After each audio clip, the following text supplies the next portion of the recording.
everybody, and welcome back to the Bay Bolts channel. Today, we have a very special guest with us that I am thrilled to introduce.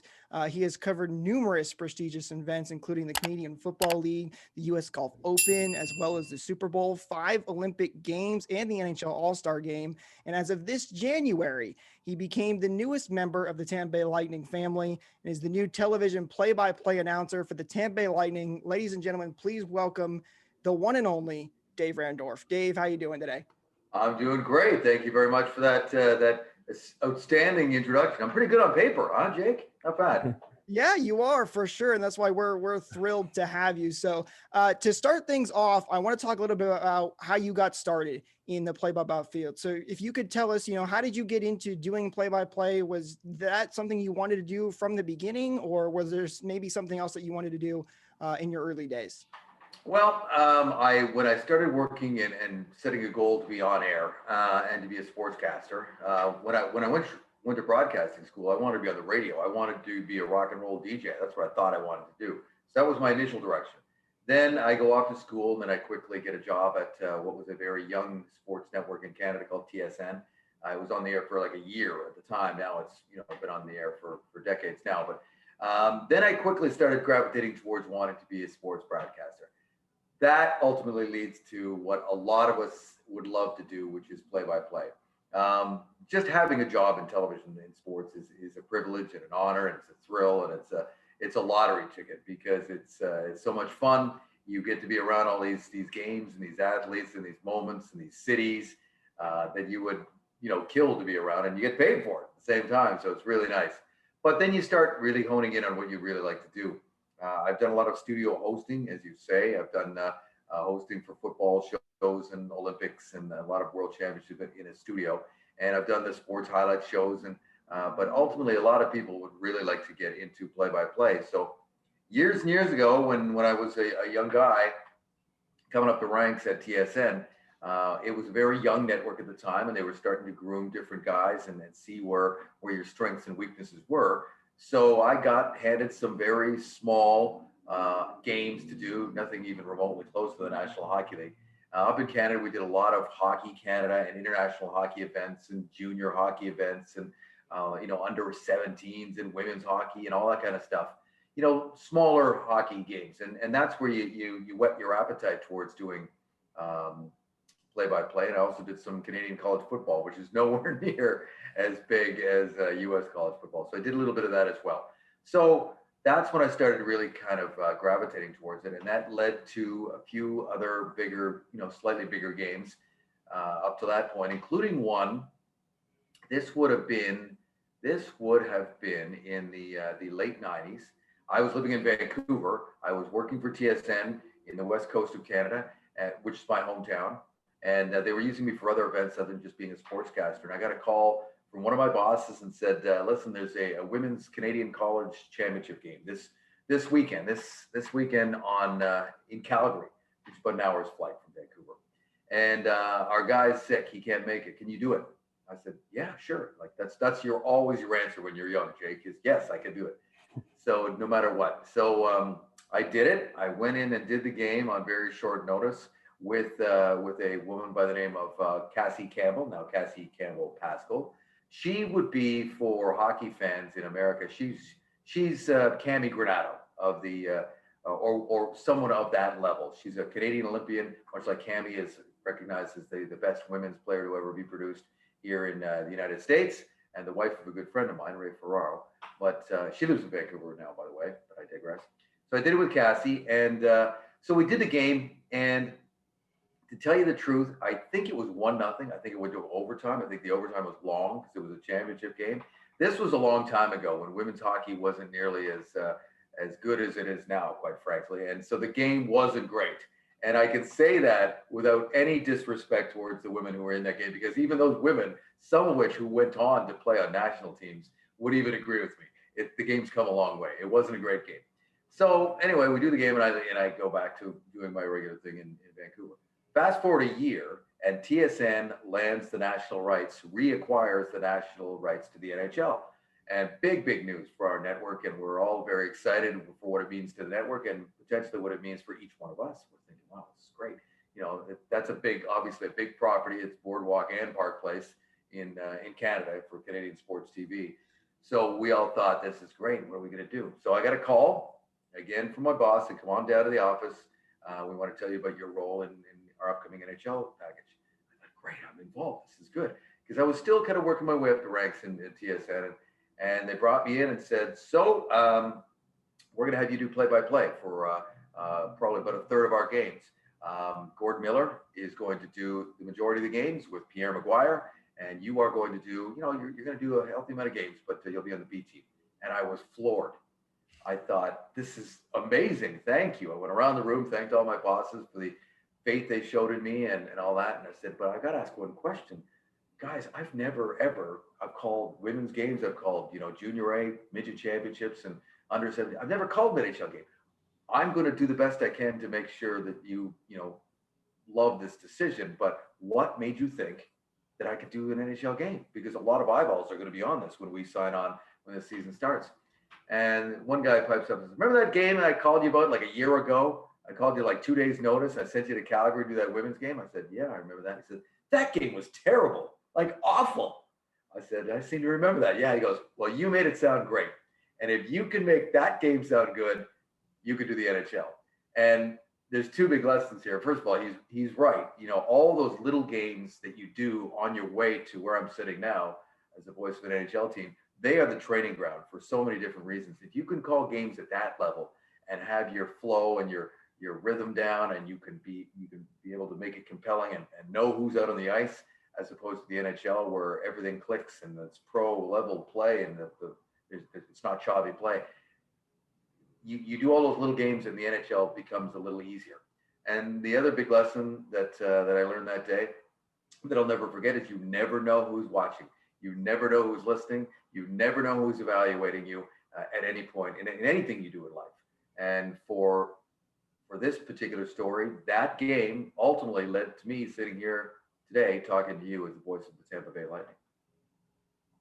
That's an incredible story. We both, Jake and I, have done play-by-play for high school. He's done it a little bit in college, but to see how far it takes to really go from minor A to women's games, and the path that you've taken is just incredible. And I think that's a lot of dedication from you.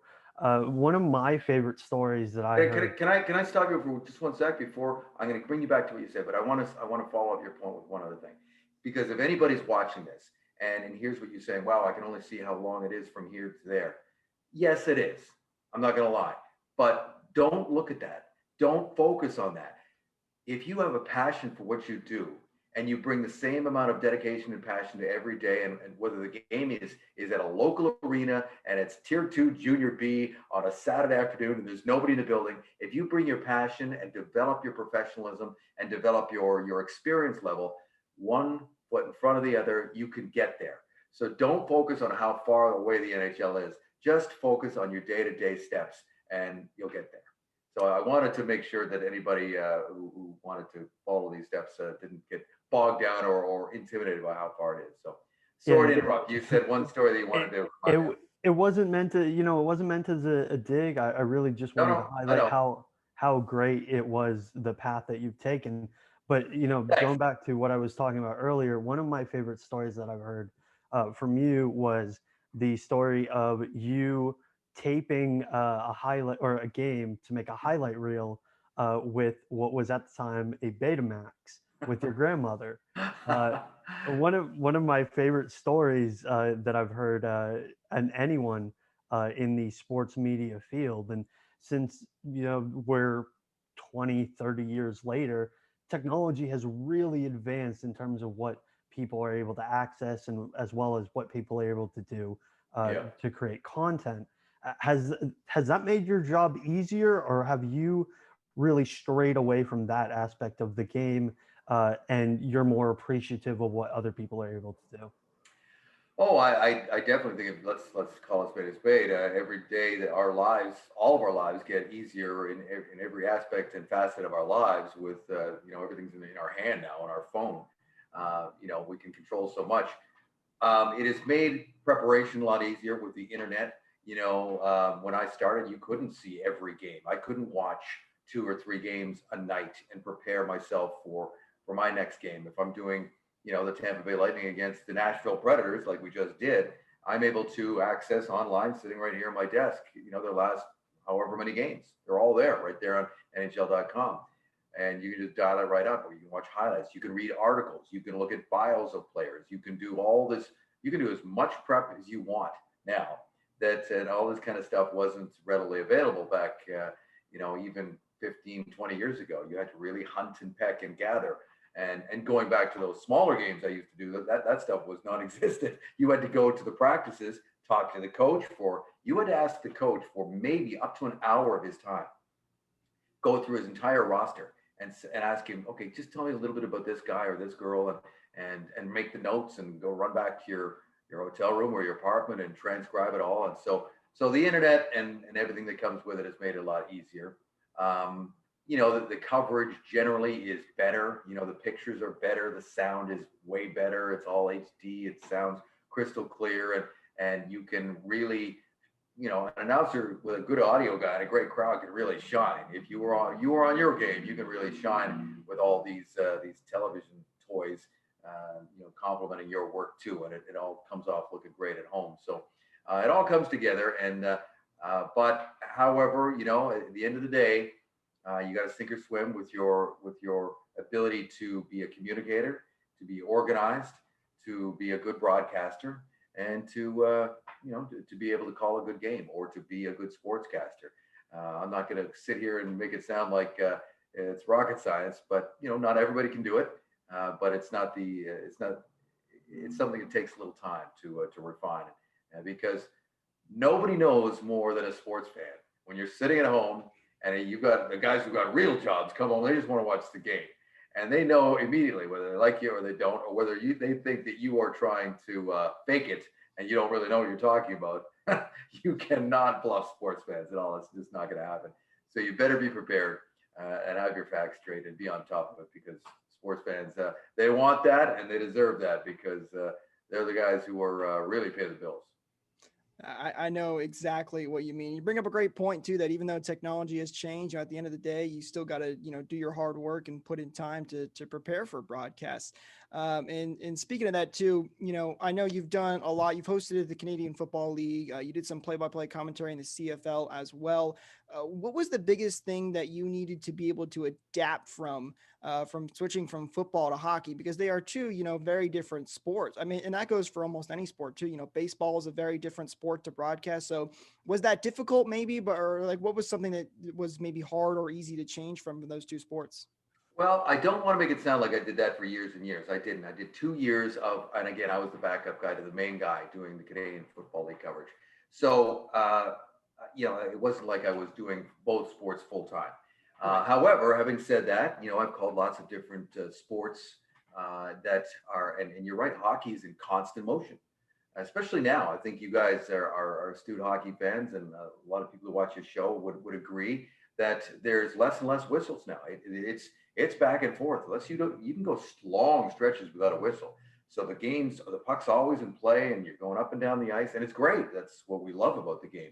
Whereas football is like, you run a play, and then there's the play clock, clicks in, everybody huddles, and then it's a different way of calling the game. And baseball even takes it down one notch further. I've never done baseball. I love watching baseball. I'm a baseball guy, and as are my sons, and that's an art. Calling baseball, especially calling baseball on radio versus TV, is an even finer art. But I've never done that. But you can appreciate all those long pregnant pauses, and then to be ready for when the unexpected happens. And the example I would give you was that crazy finish that the Rays had in the World Series. Remember that broken play at the end of the game? I'm losing all the details and all the names, but Joe Buck nailed it. Go back and look at that call and listen to Joe Buck's work there.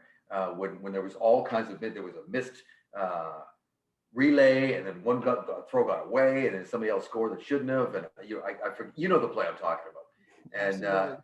And so you go from plodding along with not a lot happening to being bang on in that moment. And that's what play-by-play is all about. You don't get a second take. you really just hope you've seen the play cleanly and clearly, and you didn't misidentify anybody. God forbid, that's our nightmare. And that you deliver cleanly and hopefully say something cool that people think that was a great call. Yeah, we look back at that play when it originally happened. As a Rays fan, I was just, so happy that they won the game. I was just jumping up and down, and going back and watching that call by itself. Yeah, is you have to admire how many moving parts there were when it came to that. I think hockey is the same way, but at a faster pace, definitely, than something like baseball. Hockey definitely moves it gets faster all the time, guys. I mean, I before I came here, I was doing a lot of games in Hockey Night in Canada. I did a lot of games involving Connor McDavid, and a couple of goals that he scored where he went from one end to the other, and he just did it again the other night. I don't know if you saw that goal he scored against the Leafs. Yep. Yeah. So but the goals that I'm thinking of that I actually called, he actually had a straight line. He was at least dancing around a couple of guys, slowing him down just this much. He is so fast that until you've seen him in person, you really can't comprehend, how. And as a play-by-play guy, you immediately know and learn right away, you have no time to get wordy and to, you've got to cut down on your play-by-play call when McDavid's winding it up, because he can go coast to coast like that. And you want to be on and bang on and nice and clean and concise for a moment like that. So you mentioned Connor McDavid. Is there anybody else in the NHL, whether it's their defensive prowess or the fact that they're just a rock solid goaltender, or maybe they're as fast or their hands are as quick as McDavid, that you look at and you go, okay, I need to maybe put the words aside and just let the play go on by itself and let people experience how good this person is? I don't think that I mean, there's obviously a couple of handful of elite players. McDavid would be certainly one of them. Austin Matthews is great. You've got a player here in Kucherov and Points and Stamkos. They're exciting to watch here in Tampa Bay as well. But as a rule, especially a television play-by-play guy, you do have to learn when to not say anything. Everybody's got, I'm not going to criticize anybody's work, but everybody's got their own style. But my style is to tend to lay out a little bit more and let the sound, especially when the building's full, which of course we don't have right now, but during the Stanley Cup playoffs, especially when everybody's really on edge, it's overtime and the crowd is there's just a din in the building. You could just let the atmosphere almost carry it. And certainly when a big goal is scored, there's nothing better to do as a play-by-play guy than just zip it. And let the director do the talking. He will cut around the building and get the shots of the guy who scored, the crowd, the goalie who's probably looking at his net, digging out the puck, the coach, go talking to the guy. All of that within a 30-second span. As a sports fan, that's it. That's what you live for, those moments, right? And if you are a big fan at home, you're not going to be hearing what I'm saying anyway. You're going to be at home doing exactly what you were doing during that Tampa Rays game. Hooting and hollering, and unless you go back and listen to it, you're not going to hear me anyway. So, yeah, there's moments that you have to, I believe, you really have to recognize just the layout. Yeah, and I think Joe Buck said the same thing. I think in an interview at some point where he said that one of his favorite things to do is let you listen to that crowd noise because of how special it can be, and especially as you mentioned. In those big games. So I want to talk about too, we mentioned how many big events that you've covered or been involved with over the years. Is there a type of event that you enjoy covering the most, or are they all maybe special in their own way at all? They really are. This sounds like a lame old answer, but they really are. And I've been very, very fortunate to obviously cover the NHL and the Stanley Cup playoffs. They called a conference, got as far as calling a conference final, which is I'm proud of that. That's a short list of guys. So on either side of the border. So I did that a couple of years ago, and that's there's just an extra tension in the building, especially I called the game that St. Louis won to go to the Stanley Cup final, and they hadn't been there in what was it 50 years, wasn't it? Yeah, 50 years. And so the tension for the last, even though the game you knew was pretty much decided, Game 6 against San Jose, the last 5 minutes, we really didn't say a whole lot. And it was special being there. So moments like that are great. I've been to world championships for hockey, and they are fun because, I'm Canadian, so I would work for TSN, a Canadian network, and Canada was always generally a good team because of all it's primarily an NHL team, as was USA, but they would mix in some college guys as well. But it was always fun to see Canada play Russia or Sweden, especially when they were playing in those countries, because the World Championship, I don't know if you've ever seen it. I know the NHL Network covers those games now and picks them up. It's a big deal in Europe. Hockey fans here don't have a true appreciation for how big that event is. You get fans from all across Europe for a 2-week period converging on one city. The weather is gorgeous. You don't have to be there for the whole time, but it's a unique atmosphere. It's almost like going to a European soccer game, but it's a hockey game. So those are special. I've had the great fortune to go to a few Olympics. I think of 2010 Vancouver, that whole 2-week period. That's where I'm from, guys. So that was a very special Winter Olympics for my country and in particular my city and my home province. And it culminated with so to say the gold medal win over United States in the men's hockey game. But what a thriller! I think even an American hockey fan would, and even Ryan Miller and Zach Parise would even admit that was a thrilling moment. And for Crosby to score in overtime was something else. And USA, really did a great job pushing back that game. So to be around events like that, it's London was the last Olympics that I covered in 2012. I saw Usain Bolt run live, from about 10 rows up. I mean, it's so I've been very, very privileged, guys, and I do not take any of it for granted.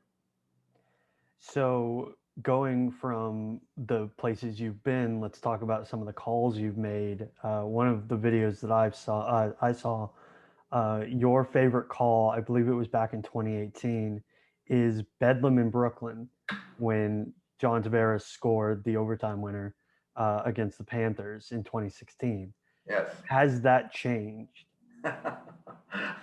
Well, that was just a good story. I mean, it was a fun call. It was a fun night too. But I guess I need to tell a story now. But I was covering different series. I was bouncing around into different series, dropping into games, and so there we were for a game 6, I believe, in Brooklyn. Islanders, Panthers, as you point out, the Islanders have a chance to win a series for the first time in like 20 years, like since the early 90s. It had been a long time. And so already you've got that dynamic where all these Long Island residents and long-time Islanders fans have made the long trip into Brooklyn. They weren't wild about that trip. They had to come into the city all the time for games. It was contentious at best, and that's why they're looking forward to their new rink. But they were all there that night, and they're all wearing their old jerseys with Bossy and Gillies and Trache and Goring on the back of it. And so the game goes into overtime. And you can cut the tension with a knife in there because they don't want any part of a game 7 down in Florida because they're thinking, oh, here we go again. We're going to go another year without winning a playoff round. And so then it goes into double overtime. And as a play-by-play guy, you don't want to script too much. You want to feel the moment. But, for a night and a storyline this big, I was trying to think of something I could say if in fact, they win it and get it done. So I got nothing. I can't think because I'm just busy focused on calling the game and I don't want to mess that up. So in this arena in Brooklyn, it's a basketball rink. It's not a hockey rink at all. There's no press box hanging from the ceiling. There's nothing. You're not looking down from a gondola. You are in the crowd. They've just knocked out some seats and put a table or two there. So I'm sitting there and NBC's sitting right beside me and I have to go to the washroom because I've been drinking water the whole night. And so I go up the stairs into the concourse. And it is nervous in there, boys. Like everybody is on edge. And I go into the men's room and there is some big, huge guy, looks like Tony Soprano, and he's crammed into his old Clark Gillies jersey. And he looks over at me and I'm the only guy in there wearing a suit. And we're at the urinals and he says, "Hey, buddy, pretty good game, eh?" And I said, "Yeah, it is. Pretty tense in here." I said, "Yeah, it is." He goes, "I tell you what. If Tavares scores tonight, it is going to be freaking bedlam in here." And I went, "That's the line." I zipped up, ran back, and wrote down "bedlam in Brooklyn." And sure enough, John Tavares scored. And that's where that's. So you never know where you're going to get the great inspiration for a great line that you could use in a game. Mine came at a urinal in Brooklyn at the rink. That's absolutely fantastic. I love that. I love that So story. now, yeah, it's all true. And but as for favorite calls and stuff, again, I've had.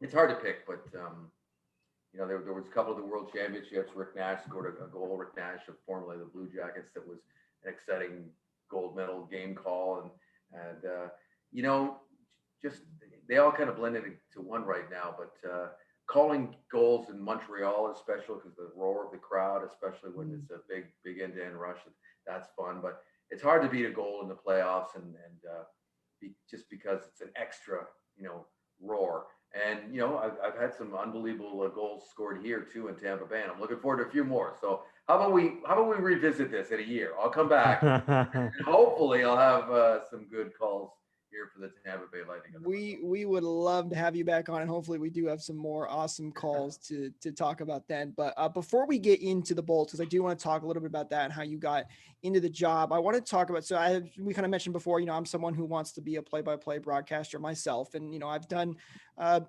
some high school stuff as well. So I know, there's a lot of prep work that goes into these things. We kind of mentioned too, that there's a lot of other people as well in a broadcast, but for the people who may not know, can you take us through what a day would be like as a play-by-play guy and what prep you have to do to get ready for a game? Okay. That's a good question.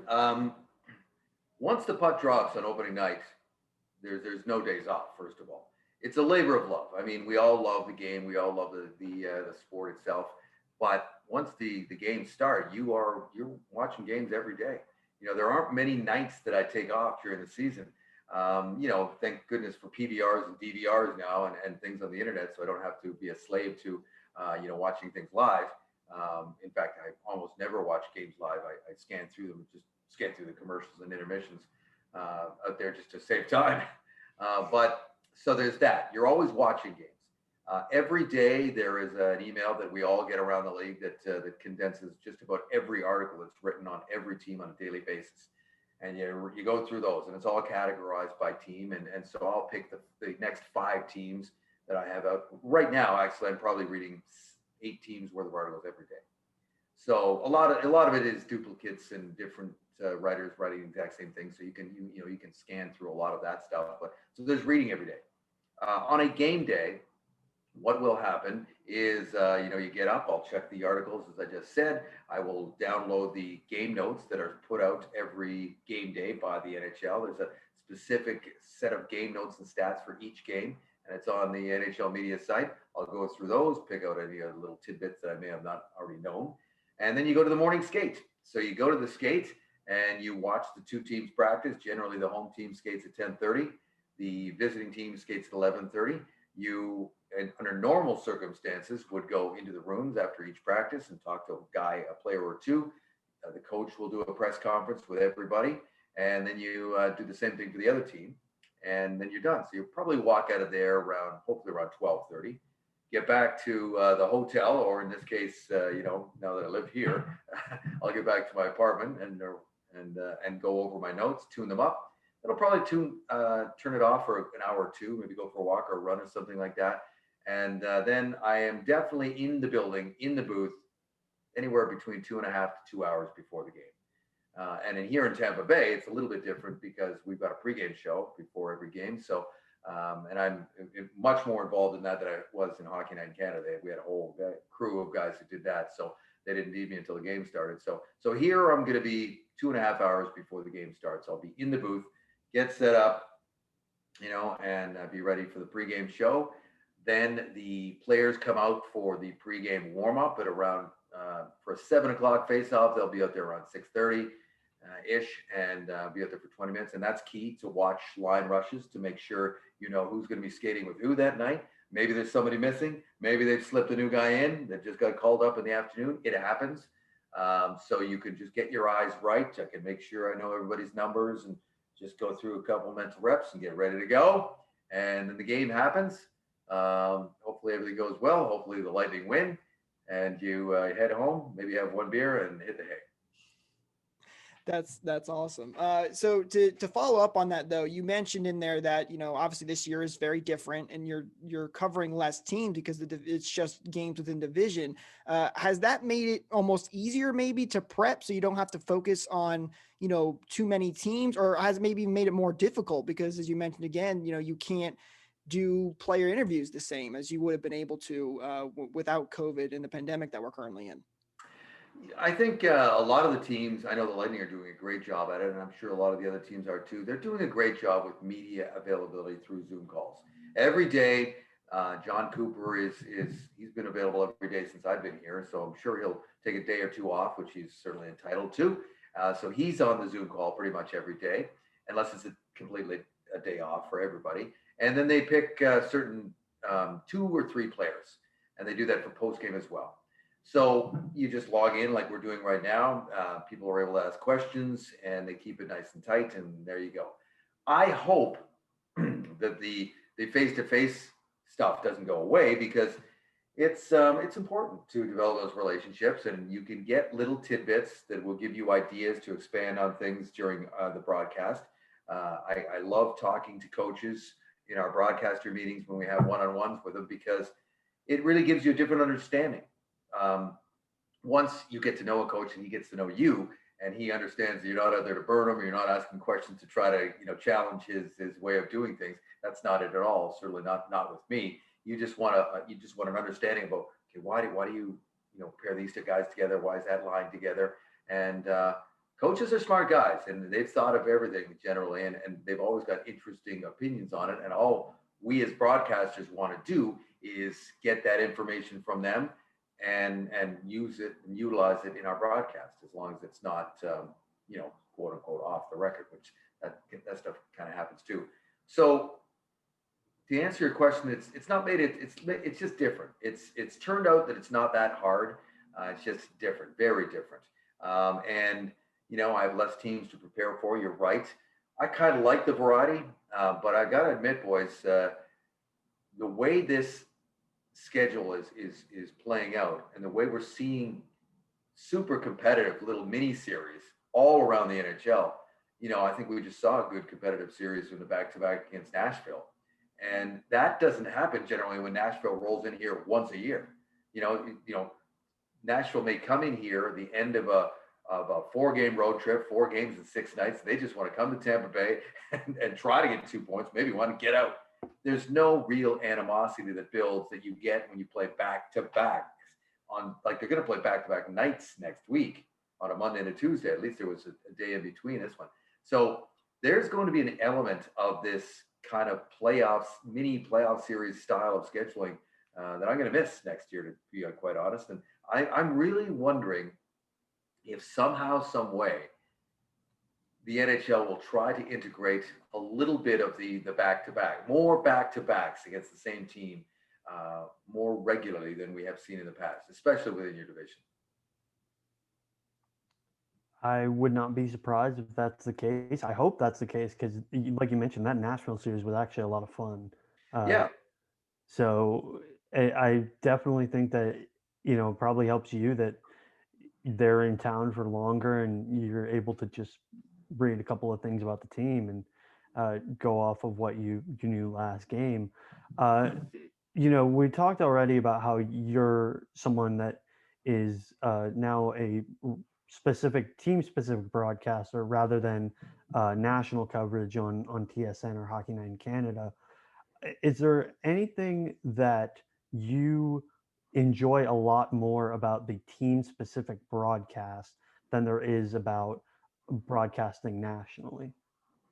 Yes, there's a couple of things that come to mind, and I've only been doing it now for a couple of weeks, but I already know the answer to this question. One is when you work in my position for, I guess, as long as I've been privileged enough to do so, you lose a bit of the fan element. You lose a bit of the, like, here I'm wearing a Tampa Bay Lightning hat. Just, they gave me this hat and I like it and I'm going to wear it. It looks great. Thank you. But I can wear it now. If I was on Hockey Night in Canada and did this thing with some 2 guys in Calgary, and I wore an Oilers hat just because it happened to be laying around my house, that would not go over well. You know what I mean? But now I'm an employee of the team. So you lose a bit of the fan attachment. You just cheer for a good game. It's not like I don't love the games. I love sports. I watch sports all the time. And you always, as a broadcaster, everybody wants a great game. You want a good close game that goes down to the wire. But you don't really care who wins. Now it's going to be fun to kind of be invested a little bit into who wins. And in this case, the Lightning. I'm not going to be, I think you'll find over the seasons that come along here, I'm not going to be over the top homer. Nor do they want me to be. However, if you were to put like a ratio on it, it would probably like 70-30 towards Tampa Bay, maybe 65-35, but certainly no less than that. And I like that. I think I'm going to have fun with that. When you're doing Hockey Night in Canada and you're doing Toronto, Montreal, you got to keep it right down the middle. 50-50. And even then, you're going to get Leaf fans or Canadians fans who think you're cheered for their team or the other, or you hate this team. And my Twitter bio used to say, no, I do not hate your team, nor do I like the other one better. Because that's the bane of every national play-by-play guy's existence. There's always one fan base that thinks you are cheering against their team. And that's not the case, but you're never going to convince them otherwise. And I get it, and it's okay. And I don't have to worry about it now. So that's one for sure. The other one would be, what was I going to say? I think that's just it. I think it's just going to be fun getting back to being a sports fan. We all started out as sports fans, and I'm going to enjoy, being, going to games, bring my sons down here to go to games and having that aspect in my call. And I'm going to have fun with it. You're right, and especially mentioned with the I've always thought I'm like, man, it'd be so hard for me to do national games because I'm such a big Lightning fan. I'd have such a hard time trying to call those games. I'm like, listen, I can't do Lightning games. You're going to do national game because I'm going to be biased in them. But speaking of the Lightning, and we only have you'll get there, by the way, Jake. You'll get to the national level, and you will quickly figure out it comes with the territory. You'll be able to handle it. Thank you.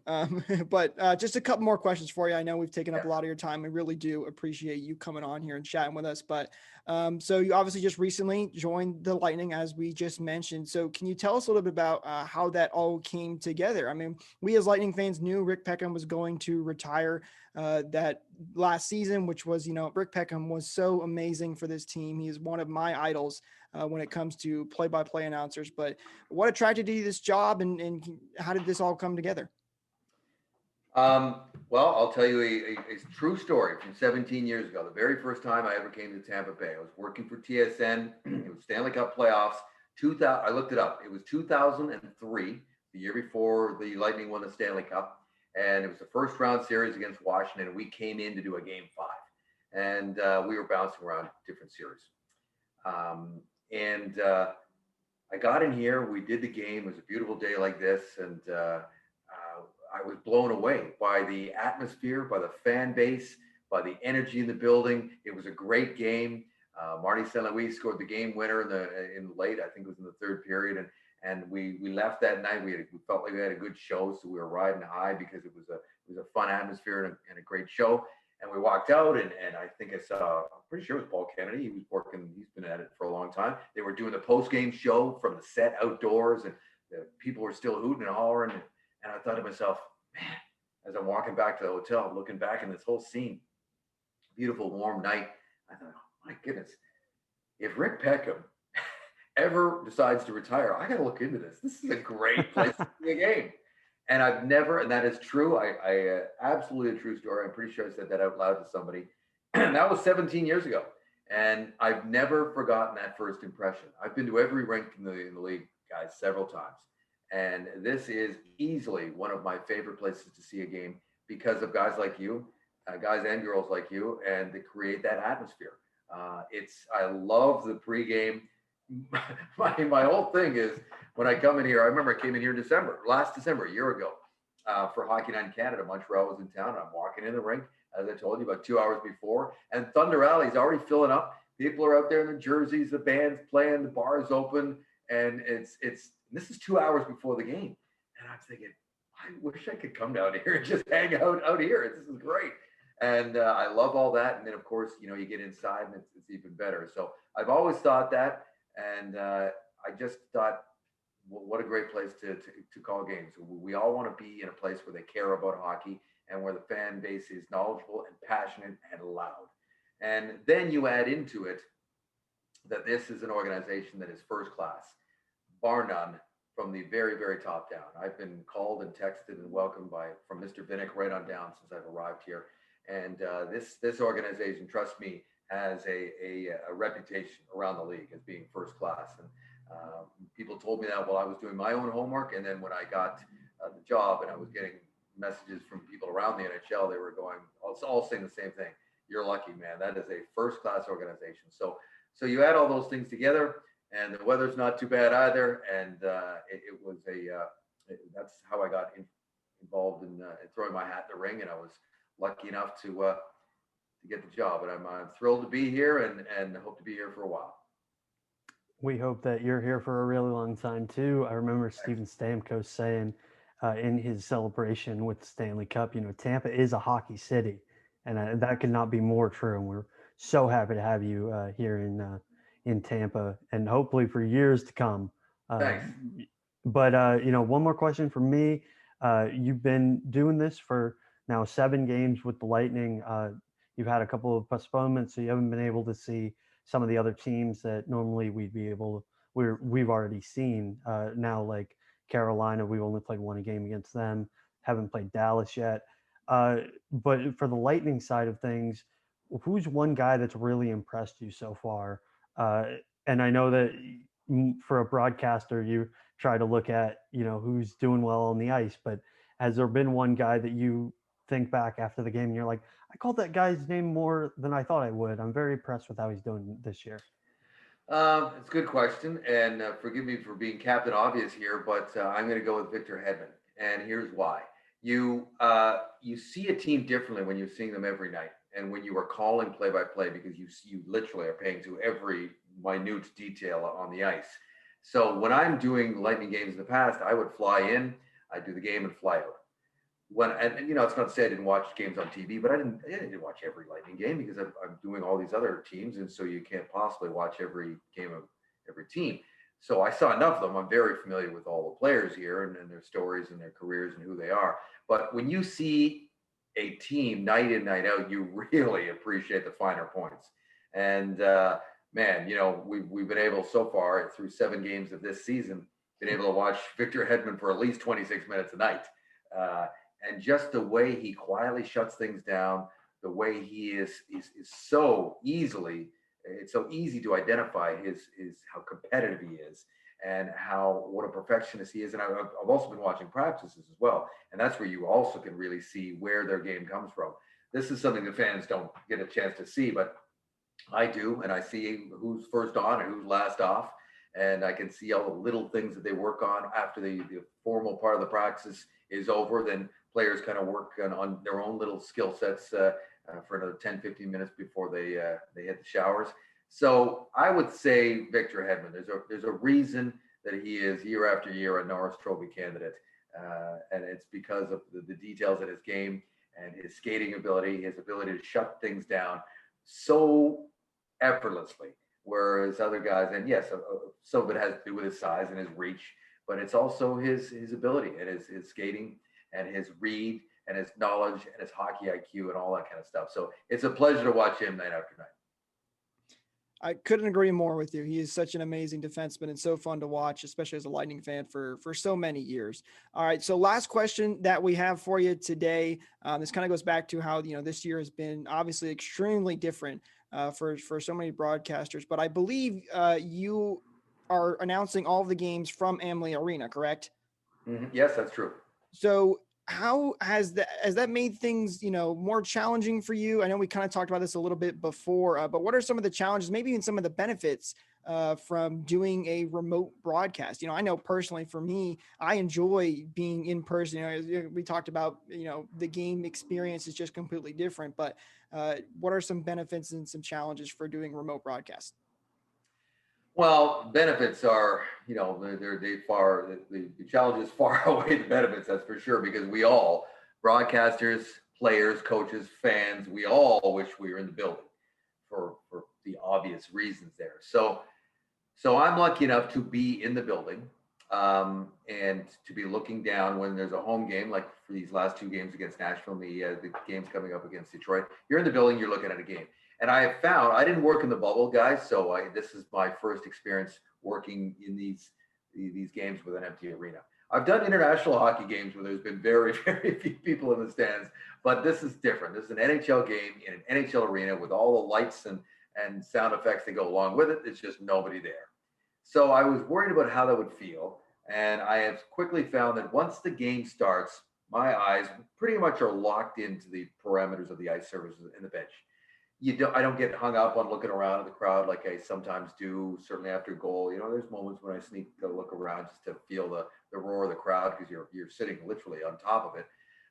So that hasn't been as big of a problem. They do put some crowd noise in your headset to help you, push yourself and pull it back a little bit. And that's important.